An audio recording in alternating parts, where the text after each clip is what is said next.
invités, mesdames, messieurs, c'est un insigne plaisir que me fait l'Association des écrivains du Sénégal de m'inviter à présider pour la seconde fois, en l'espace de 6 ans, la séance solennelle d'ouverture de la Journée internationale de l'écrivain africain qui en est cette année à sa 27e édition. Monsieur le Président, Mesdames, Messieurs les membres de l'association, soyez-en vivement remerciés avec l'expression de ma profonde gratitude.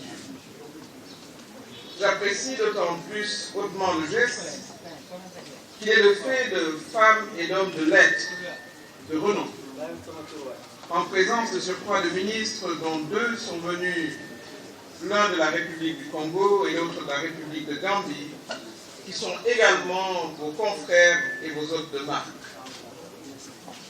Et fait majeur, qui nous réjouit davantage, leurs pays entretiennent de longue date d'excellentes relations d'amitié et de fraternité avec notre pays, le Sénégal.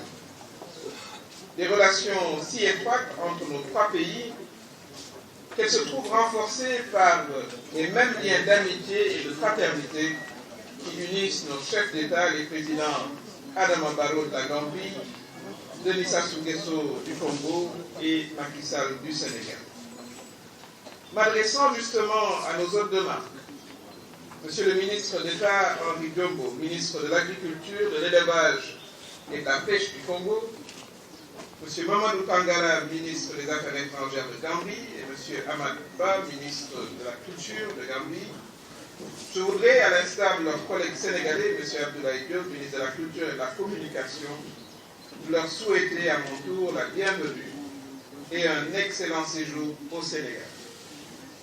Qu'ils veuillent bien recevoir nos félicitations fraternelles les plus chaleureuses, le premier pour sa haute distinction comme parrain de la 27e édition, le second comme lauréat de l'autre grande distinction, le Birago d'Or, et qui nous honore de sa présence en compagnie de son compatriote et collègue en charge de la culture, M. Ahmad Ba, que je remercie d'avoir bien voulu se joindre à nous.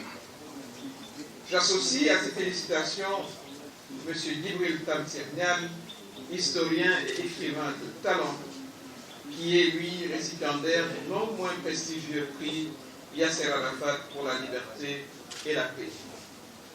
Mesdames, Messieurs, en ce haut lieu où nous sommes ici rassemblés, au nom évocateur de Kirbirago, Ouvès, siège des écrivains du Sénégal, mais aujourd'hui, pour la circonstance, siège de tous les écrivains de l'Afrique et de sa diaspora. Comment, en cet instant solennel, ne pas avoir une haute pensée pour la mémoire de 2 de nos illustres aînés et leur rendre un vibrant hommage? Je veux nommer, vous l'aurez deviné, le président poète Léopold Sédar Senghor et Birago Diop, grand poète, autant que conteur de génie. À cet égard, comme pour signifier que leur souvenir nous est impérissable, qu'il me soit permis de revivre avec vous ces vers devenus célèbres de Birago Diop, tant pour leur beauté stylique que pour leur puissance à la fois évocateur et d'invocation du tréfonds de l'âme africaine. Je cite: le souffle des ancêtres morts qui ne sont jamais partis, qui ne sont pas sous terre, qui ne sont pas morts. Ceux qui sont morts ne sont jamais partis. Ils sont dans le sein de la femme, ils sont dans l'enfant qui vagit et dans le tison qui s'enflamme. Fin de citation.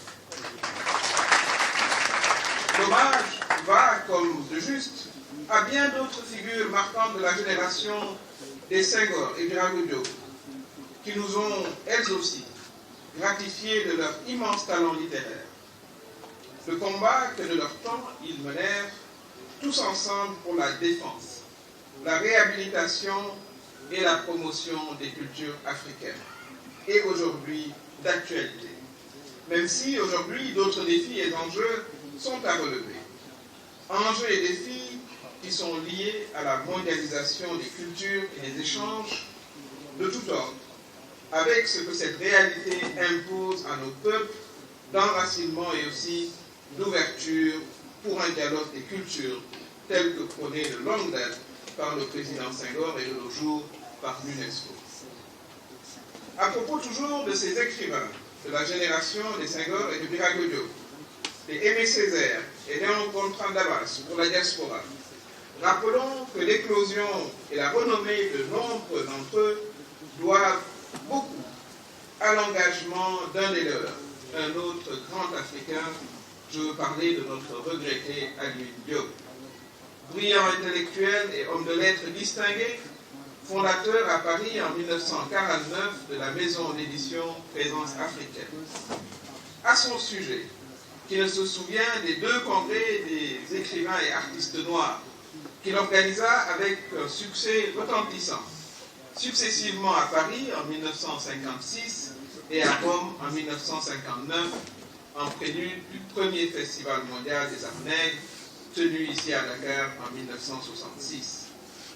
Et voilà qu'ayant bravé le temps et avec un parcours fait de haut et de bas, mais toujours debout, Présence africaine célébrait l'autre semaine à Paris son 70e anniversaire, et c'était sous la présence effective du chef de l'État, le président Macky Sall, qui, devant un parterre de personnalités du monde des arts et des lettres, venues nombreuses à la cérémonie, a rendu un vibrant hommage à la mémoire de son fondateur, en présence de sa veuve, Mme Christiane Yandé Diop, qu'il décora de la haute distinction du commandant de l'Ordre national du Lion.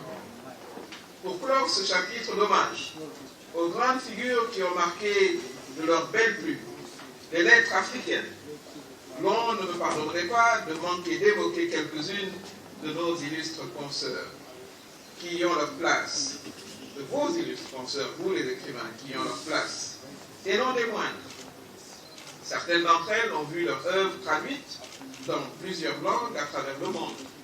Hommage déférent donc au Maria Mamba, Aminata Soufal, Aminata Maïdata, au Ken Bouboul, à celle de la génération actuelle avec les Maria Mondoy, Tita Mandelo, Chakra Benga, Papi Diop, Nafissatou Diadiouf, Rahmatou Sek, Sam, pour ne citer que certaines d'entre elles, et dans les autres pays, au Calix Bayala, Véronique Tadio, Aminata Draman Traoré, Fauzia Zaouri, Asia Diabar, sans oublier vos consoeurs africaines, américaines et antillaises, parmi lesquelles Maryse Condé, Maya Angelou, Toni Morrison, Nobel de littérature, qui vient hélas de nous quitter, et tant d'autres écrivains du continent et de la diaspora.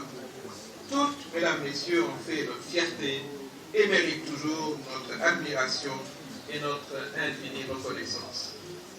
Avant d'en venir au thème général de cette journée d'hommage à l'écrivain africain, je voudrais, mesdames, messieurs, en votre nom à tous, ainsi qu'aux miens propres, dire quelques mots sur le président de l'Association des écrivains du Sénégal, notre cher ami Alioune Badara Bèye, qui nous accueille avec toujours beaucoup de chaleur, digne de la teranga sénégalaise.